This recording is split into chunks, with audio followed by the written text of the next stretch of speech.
Liz? Thank you, Shannon, and good afternoon, everyone. And thank you for joining us today for this second session in our new 101 webinar series. Today's topic is charter service and school transportation. Next slide.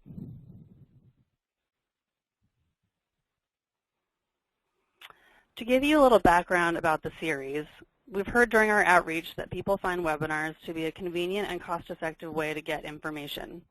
In our recent survey of state RTAP managers, there was a suggestion for a series of webinars that give basic information on a variety of topics that people can attend and then show later to other staff members. This series is our response to that feedback, and we're planning to do a 101 webinar every other month. We launched the series in September with a webinar on social media. If you missed it, you can view a recording of it on the webinars page of our website. Future topics include MAP 21 safety and asset management requirements, drug and alcohol testing, marketing, and others. If you have a suggestion or request for a topic, feel free to send us an email or give us a call. Next slide. We're very pleased to have Sarah Brodt Lenz here with us today. Sarah has been at Minnesota DOT's Office of Transit for 18 years and is currently the Greater Minnesota Public Transit Coordinator. One of the major projects she is working on now is safety and security planning and program development for rural transit systems.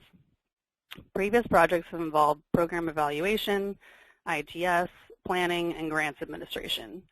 She is also currently on the Minnesota Non-Emergency Medical Transportation Committee.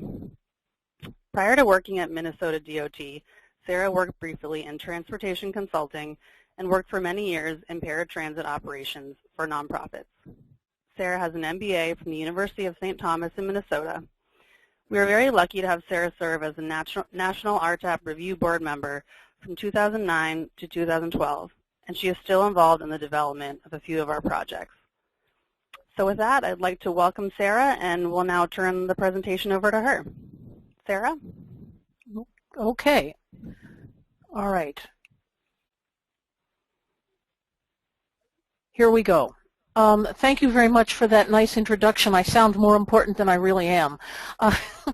I'm sitting here in gloomy old St. Paul, Minnesota, but I'm excited to talk to this national audience, and I bet we have 50 states and 3 territories, and there are probably 53 opinions on charter service and school transportation. But I'll try to go over the basics with you and point you to some resources that you can use to help you make decisions on whether charter service is something you're going to be doing. Okay, click. Okay. Your most important resources for the 2 topics I'm going to talk about are the FTA charter service regulations and the FTA school bus operations, and they're both next to each other in the Code of Federal Regulations. I have hyperlinks up on the screen, and when you see the presentation in the PDF format when it's posted on the National RTAP website, you'll be able to click and get right to these things, because any of you who've had experience finding things on the FTA website, it is very, very difficult because you have to go down through so many layers. So I've supplied you with the links here. You'd want to keep copies of these as part of your Bible of transit operations to refer to, because it's very easy to get confused about charter service regulations as well as getting confused about what you can and cannot do regarding school bus operations. Now you can see the definition of exclusivity here, of charter here, and the key thing to understand is the exclusivity question, and whether it is being paid for by a third party. It's something that's not done often. It's done, a charter would be something when the Chamber of Commerce hires you to take a bunch of people from one place to possibly another destination. That's a charter. That's exclusive. It's for one specific bunch of people going to a specific place paid for by somebody else. So it's important to keep the notion of exclusivity at the top of your mind. Now, under the charter regulations, there are some exemptions to applicability. Transporting transit employees for training purposes is exempt. You don't even have to worry about that. Don't have to question anything about that. Transporting employees for emergency preparedness planning and training. You're going to do an evacuation drill. don't worry about that. That's exempt. Even though it is an exclusive group of employees, that's exempt. Private operators who receive FTA funding are exempt from this. FTA-funded programs operating for program purposes. That, for example, would be your Section 5310 program who's operating transportation services for an elderly day care center or for a day training and habilitation program. The transportation itself is ancillary to the main program of what they're operating. And then emergency response, of course, would be exempt. You don't have time to file for a request to do a charter if you're trying to evacuate people from a flooding river. You don't need to document any of these types of services in any way other than your own internal system of documentation. Now, charter exceptions, this is key because exceptions and exemptions are not the same thing. I just told you about exemptions. Don't worry a thing about that. What are charter exceptions? That's different things that are accepted from the charter rule. Government officials on official government business. That's an 80-hour limit per year. These are the types of things that you have to file a report on. That would be taking your county commissioners in your own geographical area, maybe to show them where your transit service area is or to take them for some other government type of function. And there's no fees other than those except those required by law. If you want to charge your county officials a fare, you can go ahead and do that, or you can just give your county officials the trip. QHSOs are Qualified Human Services organizations, and it's important to understand what benefits the agency and what benefits the client, and I'm going to talk to you more about that in a little bit.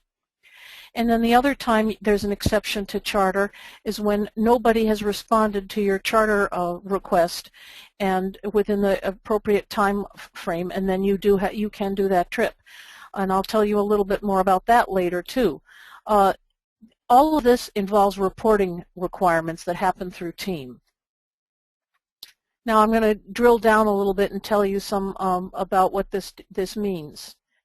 Now you may wonder why I have a picture of a fishing boat in the middle of a charter bus transportation presentation. The gentleman on the left in the purple shirt and the hat is the governor of the state of Minnesota. Every May, always during Mother's Day weekend, we have the governor's fishing opener. Our public transit systems have for many years done transportation for either the general public or specifically for the governor's office. We had our state management review recently. We had our reviewers in the room, and they said, why are you filing a charter report on the governor's fishing opener? It's supposed to be official government business. And 5 of us in the room all said, in concert, in Minnesota, it's official government business. So we did file a charter report on that in TEAM. It's the only time we've ever done it anywhere with our Section 5311 or 10 programs in Minnesota. Now, QHSOs are agencies providing services to people who have some type of mobility limitations or who may be low income. And those people receive funding directly or indirectly through the programs listed in Appendix A of the 49 CFR Part 604. You do not have to register for an exception if you're doing service for one of these programs. This specifically for most of our rural public transit operators would involve elderly day programs or day training and habilitation programs for people whose programs are funded through the Department of Human Services or possibly the Department of Education. Those are exceptions that you don't have to worry about whether you're filing any reports. Now, it gets a little bit more complicated, because if you have an organization that's providing these types of services to a specific group of people with these mobility limitations, and let's say it's a faith-based organization, and they're not receiving any public funding through DHS or Department of Labor or anything like that, then you need to work with those people if they want to use your transit services for outings or transportation to and from the program. You need to go to the website, the FTA website, and I'll show you more how to drill down, but you need to help that type of agency register as a qualified human services organization because they are not automatically accepted. Now I want to talk to you a little bit about program purposes, and this is where it's hard to wrap your mind around some of the concepts. A human services organization provides transportation for the purpose of benefiting a group of people who participate in the program. Let's say you have a number of passengers that you're taking to your day training and habilitation program. The service that you are providing is benefiting the organization. Of course you are devoted to your passengers and you want the best for them, but they are not really your clients. The client is your human services program, and that's how you get to the level of program purposes, and it's important to understand that distinction there.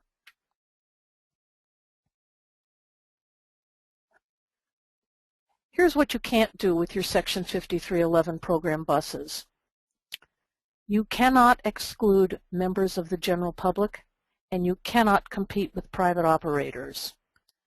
So I want you to think about this as I give you the scenarios that we're walking through on the next slide. And by the way, these scenarios are straight out of the FTA website, where there is a chart on the charter registration site. There's some training and outreach purposes, but I'm just giving you a little overview here of what's going on. Question. Is it charter service to provide transportation to a group of young adults living in an assisted living facility to see a local parade using vehicles funded with Section 5311 funds? The transportation would be open to the public but paid for by the human service agency that operates the assisted living facility. Answer. This service is exempt from the charter rule because the vehicles are funded with Section 5311 funds and the service falls under the program purpose. You understand this is a program for the young adults living in one of these facilities. Your client here is the assisted living facility. And then there's a lot of other verbiage citing the CFRs, et cetera, but I'm not going to read that all to you. The recipient must use federal funds under one of the above-mentioned programs, and those funds must be used for program purposes. This service falls under program purposes because it serves the needs of a human services agency. So you can do that one. The next scenario is question. Is it a charter service to provide transportation to a daycare provider that calls in and asks, I'm sorry, let me back up. I've skipped ahead. I'm doing the wrong one. I'm going to go back. Sorry. Question. Is it charter service to provide transportation to a group of college students who would like to attend a concert using vehicles funded with Section 5311 funds? The transit agency will charge the normal fee and the college students will fill the vehicles entirely. Answer. Yes, this would be considered charter service because it is exclusive use of a vehicle for a negotiated price. Unless, it doesn't matter who's paying for it, whether it's the college students or not, for a negotiated price. Unless the college students were all disabled or low income, and then it would fall under the program purpose exemption. So you can't, that's a thumbs down there. Now the last one is addressing demand response, which sometimes gets quite tricky when you're talking about these different scenarios.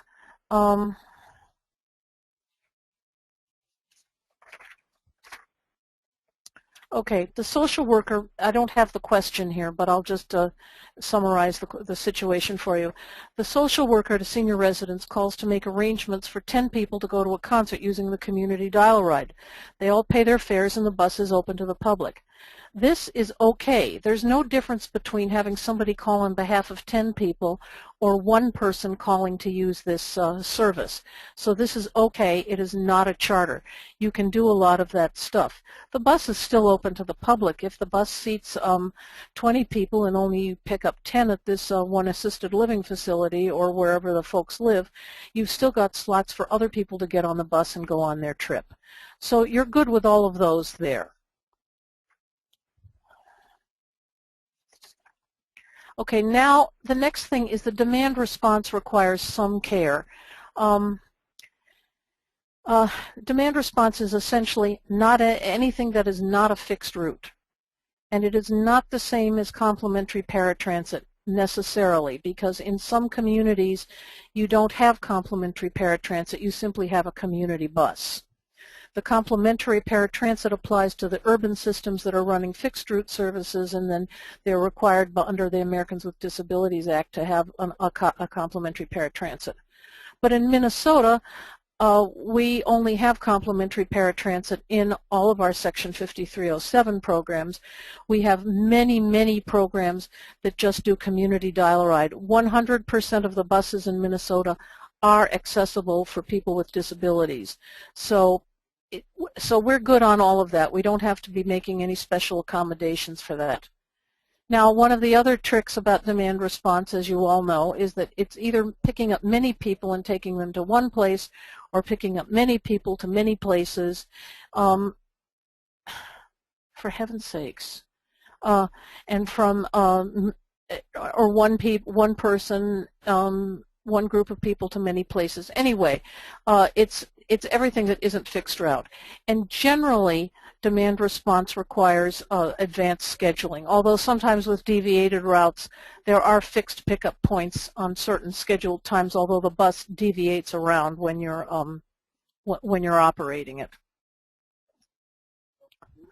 Now, what if somebody wants you to do a charter? I'm going to walk you through this. It's very hard to find the charter regulations and the charter page on the FTA website. You're going to go to the FTA website. You're going to go to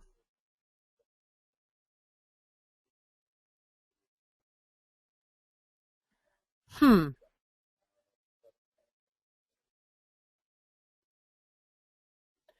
going to just keep talking while it does looking. And there's a section called Top Requests. Then you drop down that menu and you get to Legislation and Law. And then after that it goes to Rulemaking. And then you get to Charter Bus Service. So from your FTA website, now you're 4 clicks to get to the Charter Bus websites. Once you get there, if you haven't used it before and you do get there, you'd be well advised to bookmark it.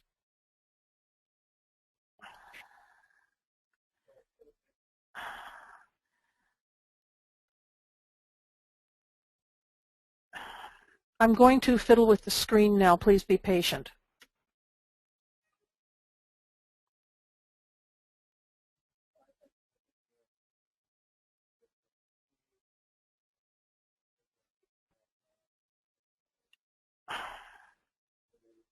Okay, this is the website. Finally, it got there. You're going to Top Requests. You're going down to Legislation and Law. Then you're going to Rulemaking. Where did the Rulemaking go? Oh, Rulemaking is over here. And then you get over here to Charter Bus Service. You get here, I suggest that you bookmark it. Okay, so now you're at the Charter Bus Service, and you're going to get to the Charter registration website, and also it gives you the links to the regulations and the resources. I'm just going to show this to you now. All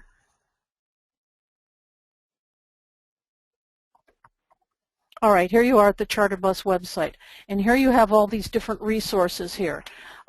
This Q&A here is where I got those scenarios I read to you, I believe. And then here is the charter rule that I cited for you earlier. And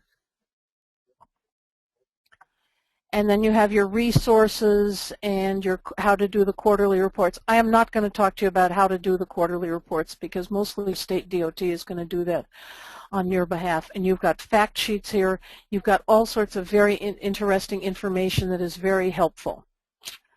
Okay, so you get to the charter registration website.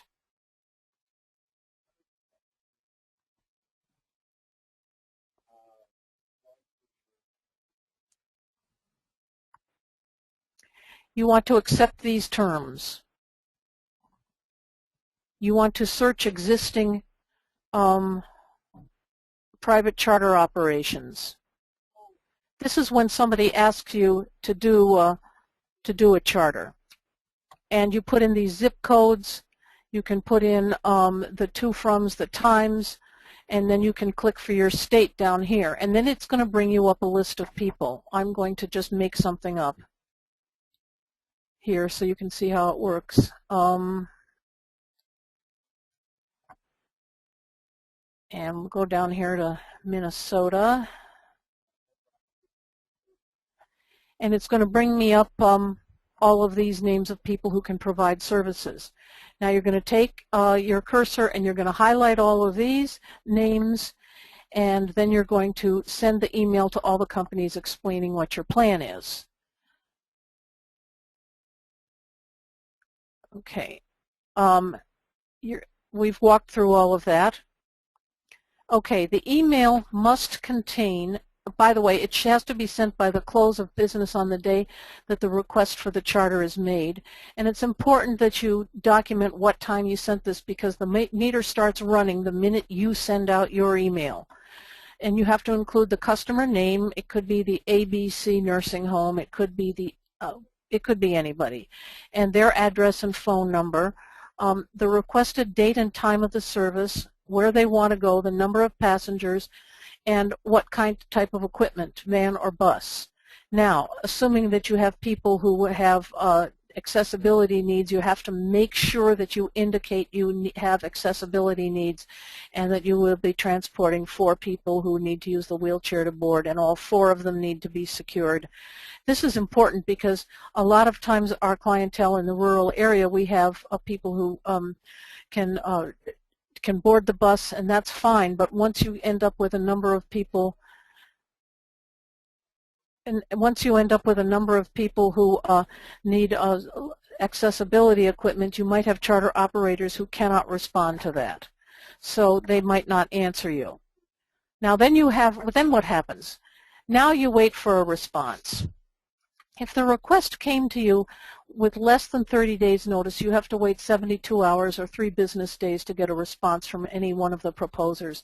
If it came to you with more than 30 days notice, then you have to wait 14 days. And if you get a response from an operator, no matter how far they're coming from and how preposterous it seems, no matter what they are charging, you cannot do this trip. You have to tell your customer that requested the trip needs to know it's going to cost $3,000 to take people on a 2-hour fall leaf tour. But that's just the way it is. If that happens, you cannot do the trip.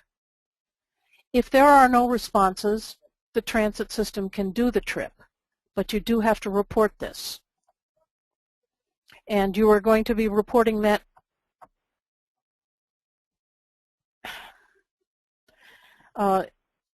you're going to want to report that through team, or you'll report it to your state DOT if they're the recipient and you're the sub-recipient, and they'll report that in on a monthly form.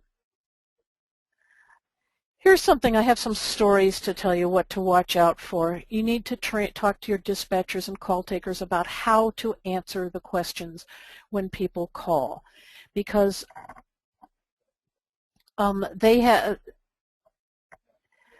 here's what happened in Minnesota. We've had people like summer recreation programs call a transit operator and say, hey, how much would it cost to transport 25 kids from here to there?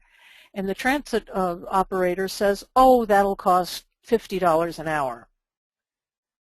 Okay, they hang up, that's it, that's the end of it.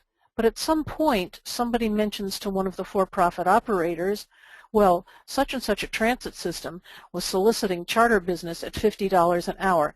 No such thing ever occurred. Somebody called up with a random question, they got an answer, and then they ran with it. So you need to have a script for your folks so that they know how to find out who they're talking to. What organization are you calling for?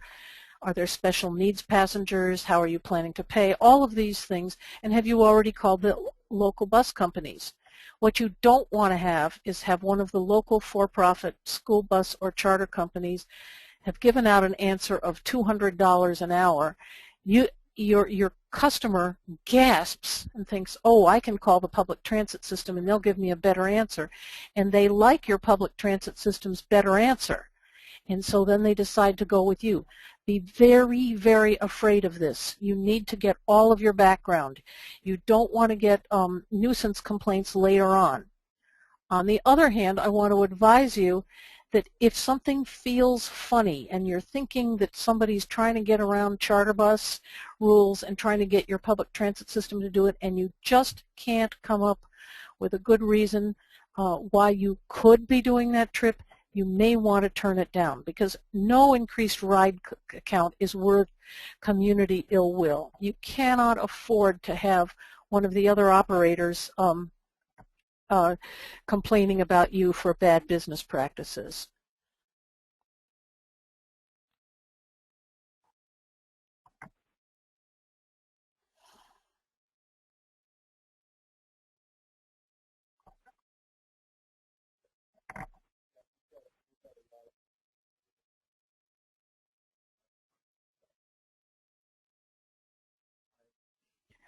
Shannon, if you can hear me, would you please respond? I seem to have fallen off the grid.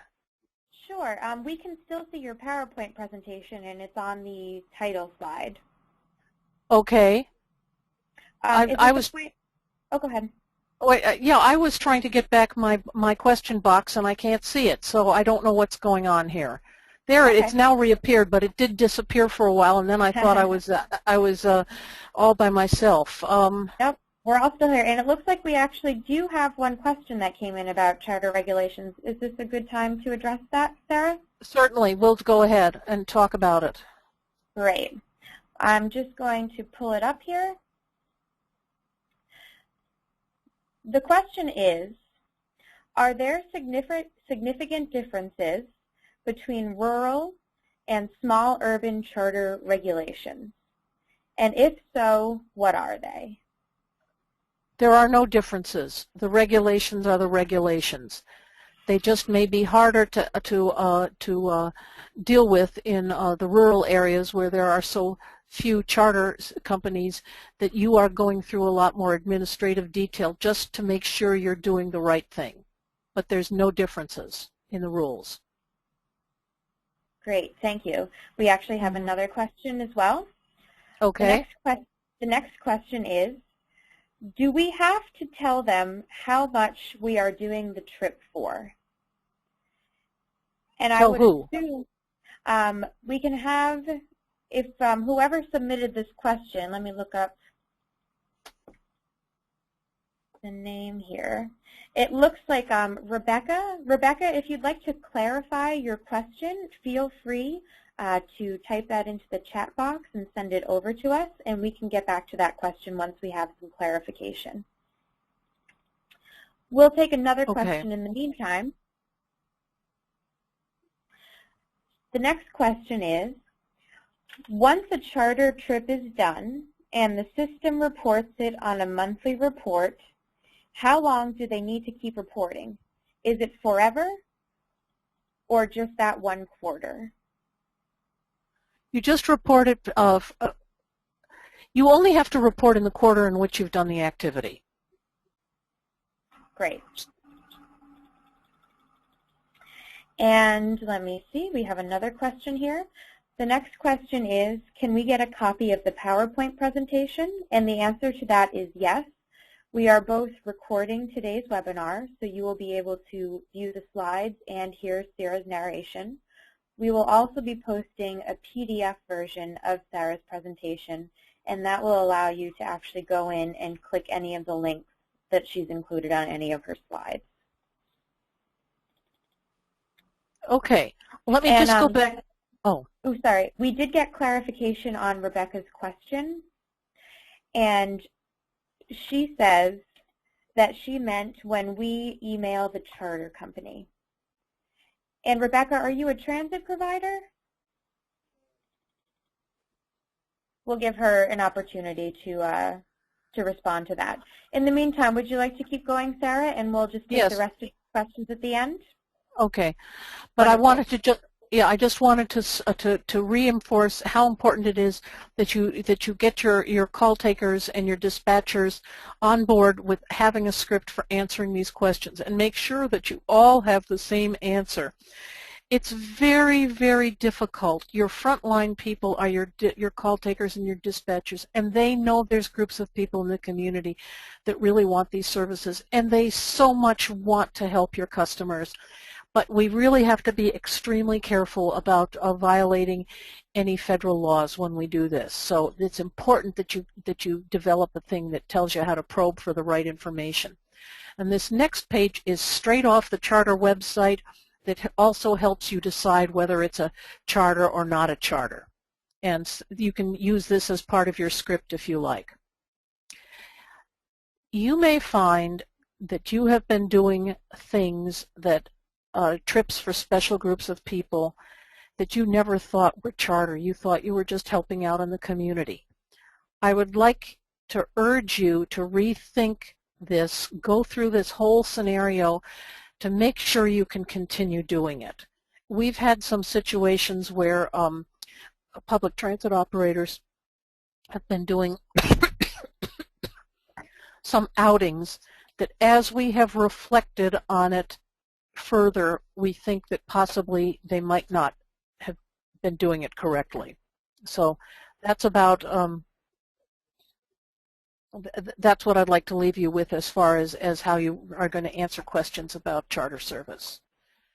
Now we're changing over to the school bus questions. So now let's, Shannon, we can finish up on the charter questions for now, and then of course we can have more questions afterwards as you think about them. Certainly. So let's see, we do have some others that came in specifically about charter. The next one is, if the local police department has a senior light tour, can we provide service for no cost and it not be a charter? Is it open to the public? Is it in your public service plan? If it happens the same weekend every year and you have it in your regular plan and you're just subsidizing it and it's because it's sponsored, organized by, I don't see why you couldn't do it. But it's not just for seniors, it's for anybody, because the local police department is not a qualified human services organization, and unless it's through their auxiliary and they're doing other good works, I think you'd have a hard time getting them registered as a QHSO. But I think you can do it in a certain things. We have many of our rural transit systems regularly put in their plan that they're going to do a shuttle from remote parking to the county fair. And it's open to anybody who shows up. It's open to the public, and the transit system just sucks up the cost for that because it's part of their community goodwill. So I gave you a wishy-washy answer. I gave you a yes-no answer. Great, thank you, Sarah. And the next question, Sarah, is a little long, so I actually put the text into the chat box for you, so feel free to read along while I read it out loud to everybody on the call. The question is, does the 604.6 requirement that we not generate revenue from a charter for official government business mean, option 1, revenue beyond what it takes to recover our expenses, or does it mean any income, even if it just covers our expenses, is revenue? That's a good question, and I am not sure. Sure. Let me see. Okay, I do not know the answer to that. If revenue, if it goes above and beyond, I really don't know the answer to that. I have not given that any thought because the only experience I've ever had with this particular issue, the transit systems who provided the service to that governor's fishing opener did it out of their own regular budgets. Okay. We do have another question. This question is, the DUI task force asks us to run a safe home program and they pay a set fee. I'm assuming the question is this charter service? Is that feasible? Can they do that? The DUI, and are presumably these are college students. Is it covered under, it's just covered by the by that organization and it's for an exclusive use and it's not open to the public, I'd say it's a charter. If it's an add-on route that happens to be running at the time you want to get people home from the bars, then it's probably public and it would have to be in what you say is your public service plan. That's also a wishy-washy answer. You will see that there are a lot of wishy-washy answers with these types of questions. You need to be working with your state DOT, with your public transit person, somebody who's probably a similar position to I am, to talk this stuff over and get everybody agreeing on the same thing. And then even if you're doing it wrong, you all believed it was wrong. It's not just one rogue transit system. But I think that if it's part of your regular route or your regular service hours on your DUI bus, you're okay. But if it's just a specialty to pick people up at a certain bar and take them back to the dorm or wherever, then you've got a charter. Great. Thank you, Sarah. We have another question here. If we live in a border town, can we cross our vehicles into Mexico? Some of our buses are still on lean with ADOT. I'm assuming that's Arizona DOT. I think you'd better call the FTA on the answer to that question. I do Great. not know. Okay. We're a border state too, but we don't have a lot of people wanting to go to Canada on public transit buses. Now I'm just going to scroll back up. We did get some more clarification from Rebecca about her question, so let me just read that question to you again. Okay. So Rebecca's question, now that it's been clarified, is do we, and that's a transit provider, have to tell them, the charter company, how much we are doing the trip for when you send the email out to the charter company? No. Okay. You're just telling them the parameters of the trip. Okay. We do have another question here, specifically about demand response. Could you explain the demand response system exception exemption? It doesn't have to do with demand response. It has to do with that question that we used as an example, is that in this community, in the example, the person called up and wanted to reserve a ride, the same way you'd call up and reserve a ride for any other demand response activity.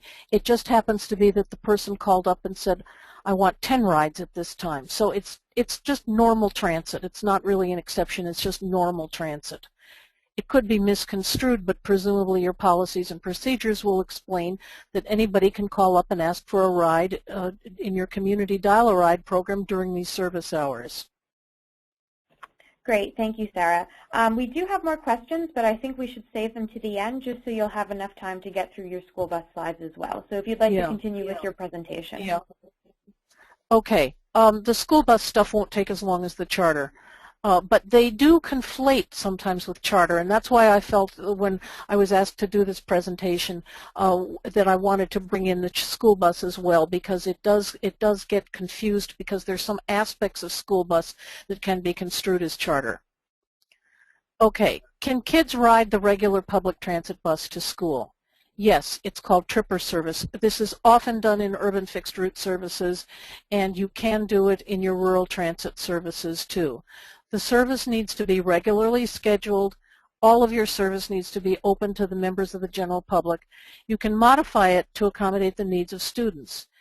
Now, why I mention this modification is, let's say you have a town which has a central school in it, and the children live too close to use yellow bus service, but they want, let's say they live 1.75 miles from the school, and they're in high school, and they need, at least in Minnesota, we have the 2 mile for high school and 1 mile for elementary school. Anyway, they live too close to get yellow bus service. And so you know that between 7:45 and 8:30, you're going to have loads of kids having called ahead to reserve rides to get them to school. So you can put an extra bus on for an hour or so in the morning because you know you're going to have heavy usage. But anybody can get on that bus. It doesn't really matter that you're taking children to school. You're picking kids up all over town. You can pick anybody up all over town. You're going to drop a whole bunch of them at the school.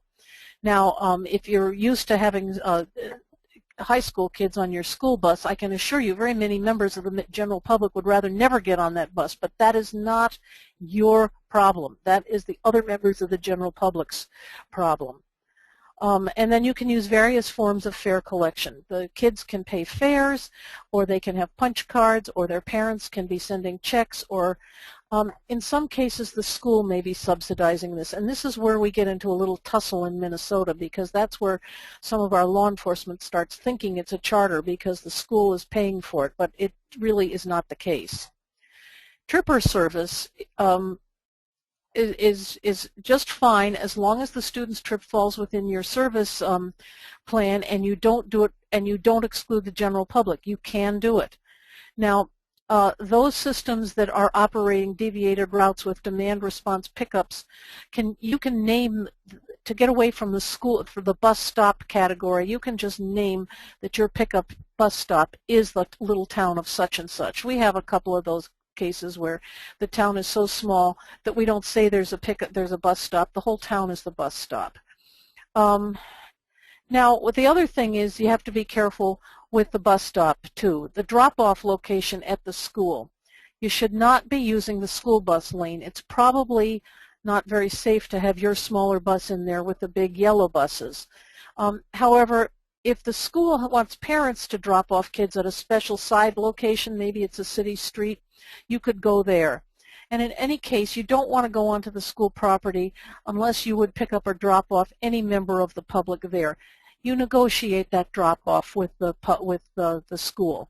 If the school wouldn't allow any member of the public to walk onto the property to pick up a bus ride from a bus that was not a yellow school bus, then you shouldn't be running your public transit bus in there. But you can work that out with the school. Some of it's just safety and crowding too, so you have to use your own judgment on that. Now, how about field trips and school sponsored activities? No, you can't do it if it's exclusive. You cannot take the football team to away games. You cannot do this. You can say it's open to the general public, but it's going to be highly unlikely that you're going to have other members of the general public wanting to go to one of these football games. But you might want to do it if you follow all the charter rules by registering it, getting somebody to respond to that, and nobody responds. So you can do it if one or more of those other exceptions apply. If it's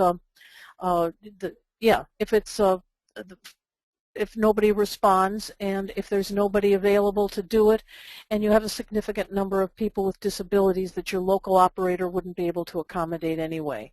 But I would be very, very careful about doing school field trips.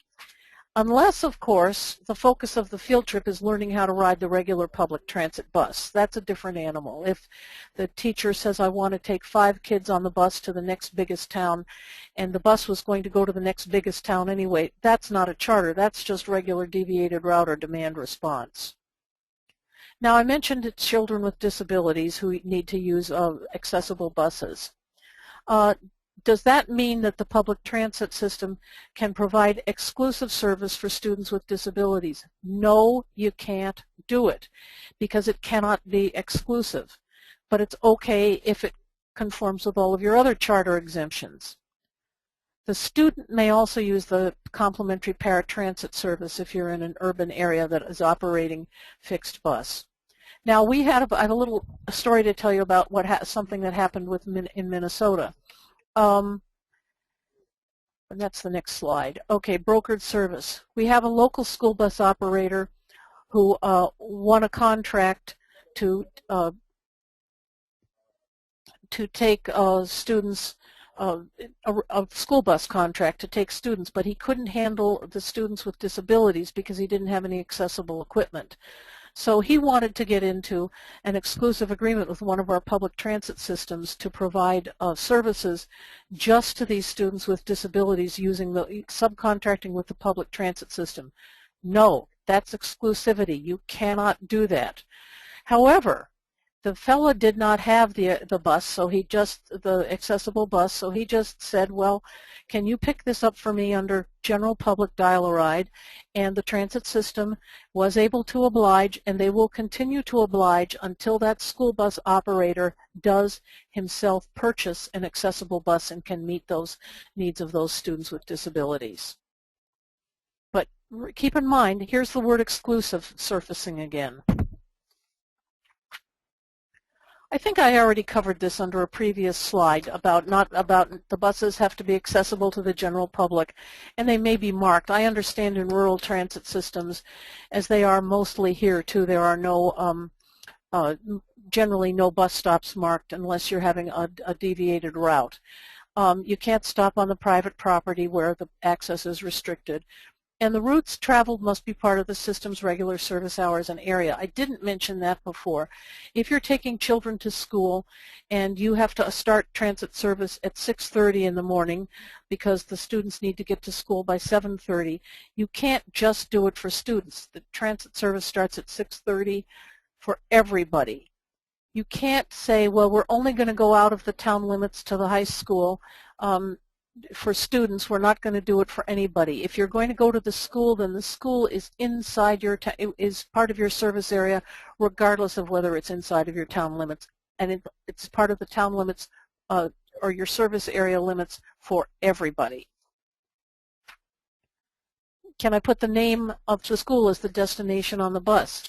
If that's actually the last place the bus is going, and you do have one of those signing machines at the top of your bus, I think they're called illuminators or something, and that's really your final destination, you could put that on the bus. But if it's not, you can't say things like school special, because that would get the general public thinking they can't use that bus. It's not for them. Like I mentioned earlier, sometimes if you are doing a bunch of school transportation in the morning or afternoon, you're only going to have students, but that's because people who are not students don't want to ride the bus during those hours of operation, but that's their decision. What if the school doesn't want to contract with a private operator because it's too expensive? Exclusive service may be provided with any buses or equipment not purchased with FTA funds. This does not mean that you are limited. If you have buses and other vehicles, you may have another business model where you're doing other types of services in addition to your public transit. So if you want to bid on service but not with FTA subsidized buses,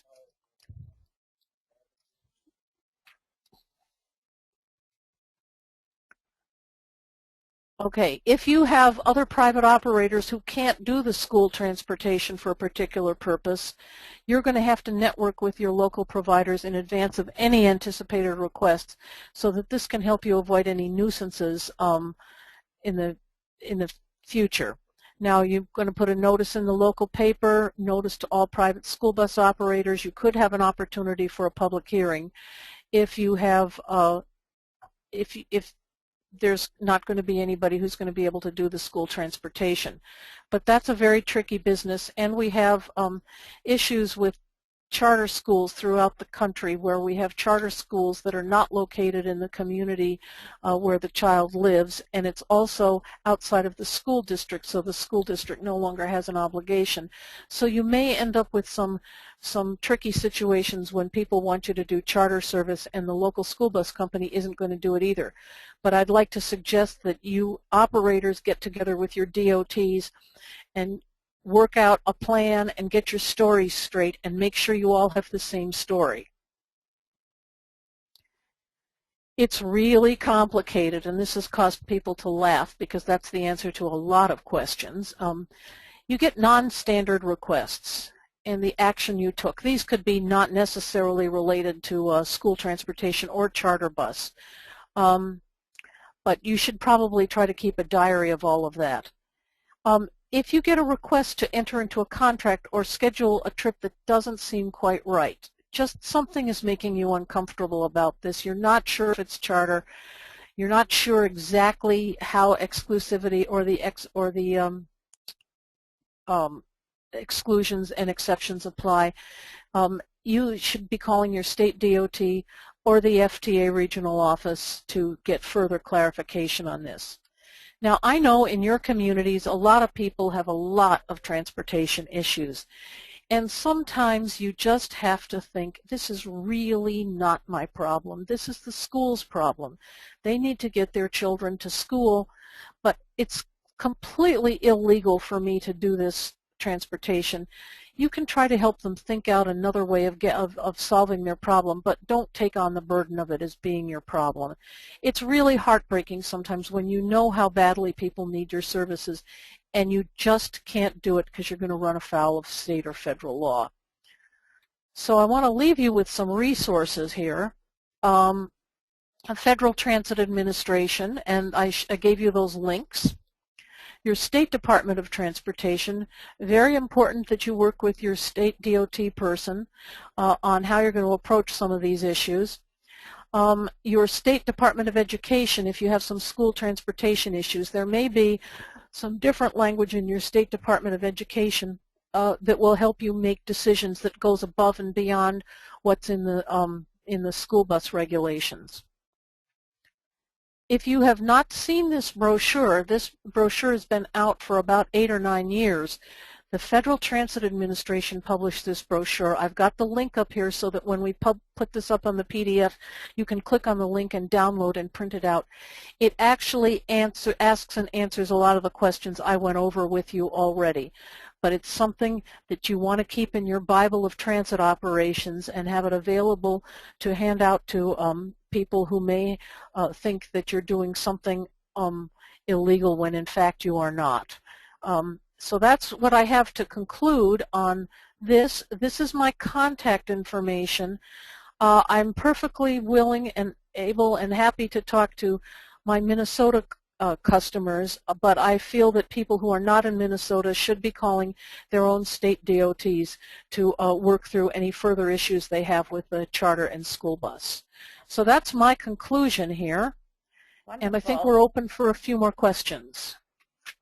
Yes, I'm just going to quickly take control of the screen.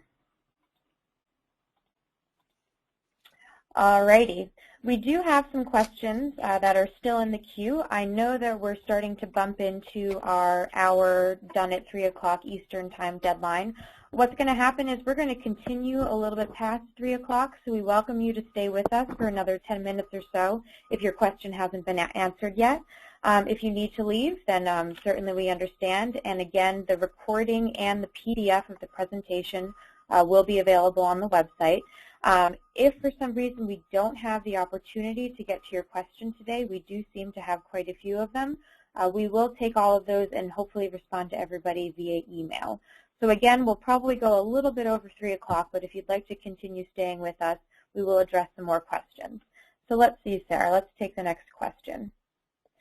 This question is, would trips from a nursing home to a doctor's office be considered charter under a contract with the nursing home?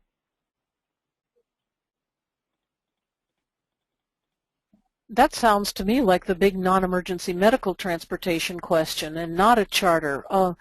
It sounds, if you were talking exclusive service for one person to get them to the doctor, no, that's a charter. You should not be doing that. But on the other hand, if you have an agreement with the nursing home to do all sorts of other transportation stuff, and the nursing home is just covering a fare, they're giving you the fare, the $2 fare, the $3 fare to take this person as they would any member of the general public, then it's probably not charter. But if there's any exclusivity touching that at all, you're a charter. Great. And I just want to remind everybody, we are not going to be opening the phone lines. We are taking all of the questions through the chat function, or rather the questions heading. So if you do have a question, please feel free to type it in. Let's see what our next question is. What if we sell advertising, and this person is referring to bus ads, to fund the service and keep it open to the public? Is this reportable to FTA or not? Nope, that's part of your system revenues. Okay. Let's see here. We did have a question that said, what if you are not charging anything for the trip? Is that enough information to, we might need to get Well, more clarification. the question on, we need to know about the exclusivity factor. Mm-hmm. That helps you answer. I was going to say that was Tom's question, so if you'd like to follow up on that at all, too. Our next question.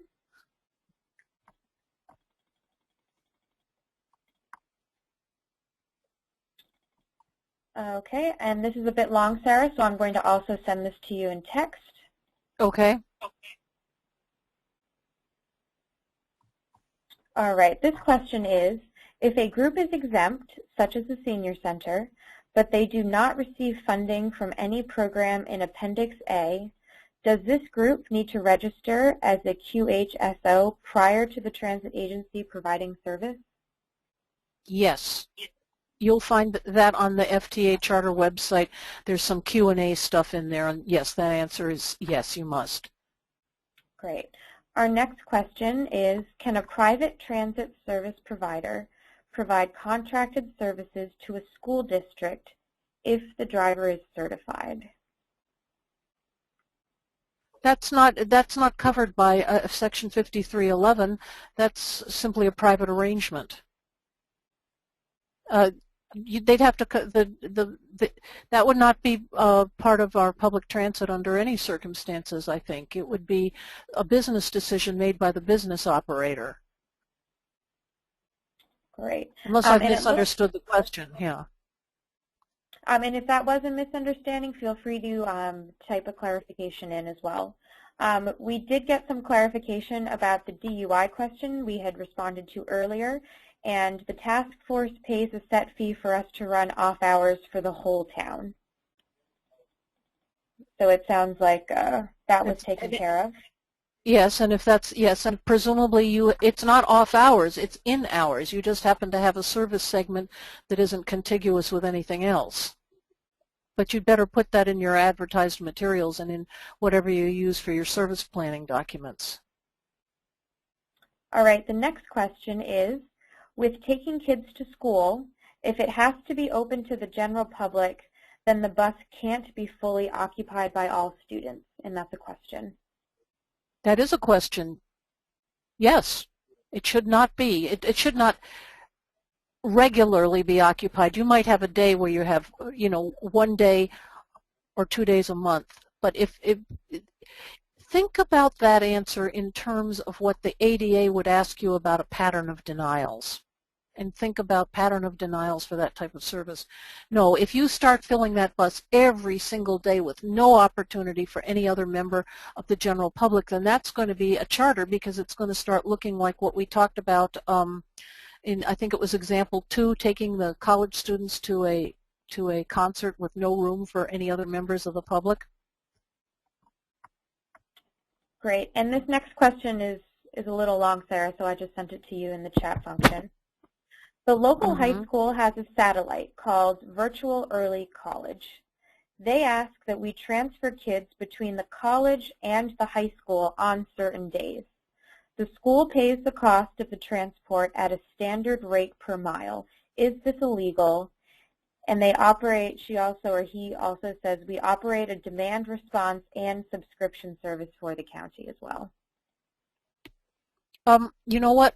I'm sorry to say that that's one of those it's complicated answers, and I think you're going to have to work that through with your state DOT, because I can see right at the top of my head that could be, you could say yes, it's okay in one way, and you could say no, it's not okay in another way. So that person might want to talk to their state DOT and reason out how they either can or should not do that service. Great, thank you. Our next question is, what is a service plan, and is this a Minnesota-only requirement? Well, possibly it is. I never thought that I never thought about it that way. But what we have is everybody every year sends us a service plan that tells us what their hours of operation are, what towns they serve, whether the buses are community dial-a-ride or whether they're deviated route, and we put that in their annual contract every year.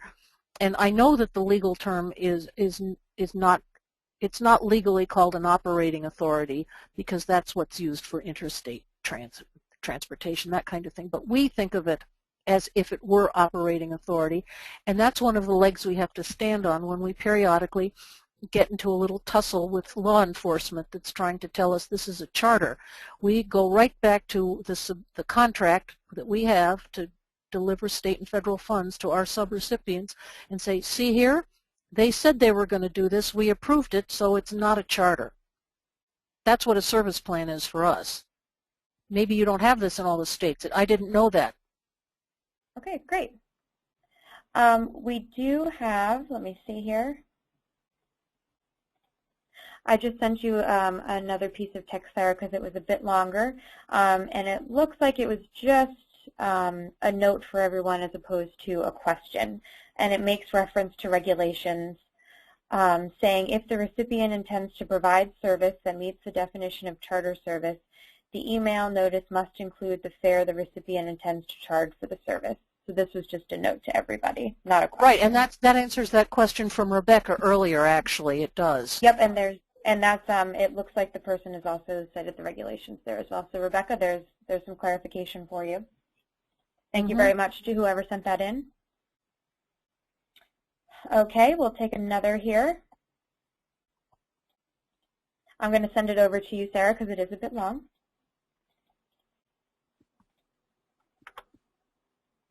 All right, this next question is, if you are providing transportation for people with disabilities to a Special Olympic event, and the event is for participants with disabilities and without, is it okay to have the people without disabilities ride the bus to the event? Well, I think you probably, for starters, this looks like if it's an exclusive event for a certain bunch of people going to a special event, and the people without the disabilities are involved in this event, then you have a charter. If you're just running a route bus and it stops on the corner and some people get on, then that's a public bus. It depends. It's complicated. It's complicated, yeah. I've sent the next one over to you, Sarah, and I think we'll have to start winding down our questions now, just so we don't take up everybody's afternoon here. You mentioned you can provide school transportation with buses not purchased with federal funds. What if the bus is maintained and stored in a federally funded facility? I do not know that. I have never given that one lick of thought because, you know, you could have a bus that was originally purchased with federal funds and then it's gone over age and you've officially disposed of it as a public transit bus. I've never given that one bit of thought, and we can work that out and put that back in the questions when we send out the questions and the answers later on. That sounds great. I think we have time for, let's do one more question here, and I'll send this over to you, Sarah. The last question that we'll be able to take is, the local university has asked us to provide special service to carry just students to a football game. College students ride our system for free as a part of a college pass program. Would this service be considered a charter? Is that bus open to all members of the public, all the people who may have come to the town for the bus, or if they're just the question of exclusivity comes up with this again. If nobody else can get on the bus but those college students and they're going to fill up the whole bus, it's a charter. If you're just running extra routes because it's a busy game day, you've got extra buses on board during the period of the game, and anybody can get on those buses, then you're good to go. So think out about the exclusivity factor. Great. Well, I know we do still have some more questions in the queue, but unfortunately we've run out of time. But we will receive all of these questions, and we will make sure to get back to anybody who wasn't responded to after the webinar today. And I'm going to turn things back over to Liz. Thanks, Shannon.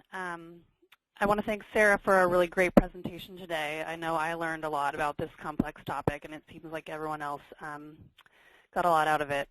And I would like to thank everyone for joining us today.